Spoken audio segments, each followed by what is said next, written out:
लाहौर की इंसदादी दहशतगर्दी अदालत ने जिना हाउस और जलाओ घिराव के मुकदमे में असद उमर, जैन कुरैशी समेत 79 मुल्जिमान की अबूरी जमानतों में 20 अप्रैल तक तौसी कर दी है।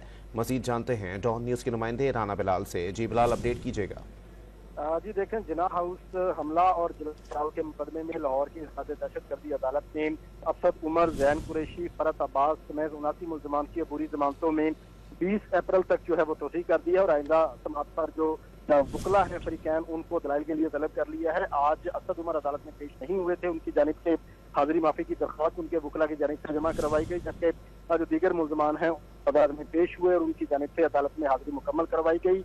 मुल्जमान के खिलाफ लाहौर के थाना सरवर रोड जो थाना है वहाँ पर दहशतगर्दी समेत दीगर दफात के तहत मुकदमा दर्ज है और मुल्जमान ने इस मुकदमे में गिरफ्तारी से बचने के लिए अबूरी जमानत करवा रखी है। अब अदालत ने तमाम 79 मुल्जमान की अबूरी जमानत में 20 अप्रैल तक तौसीह कर दी है और आइंदा समात पर तफ्तीशी अफसर को हुक्म दिया है कि इस मुकदमे का रिकॉर्ड अदालत में पेश किया जाए और वकला को हदायत की है कि वकला आइंदा समात पर दरख्वास्त जमानत पर दलाइल मुकम्मल करें।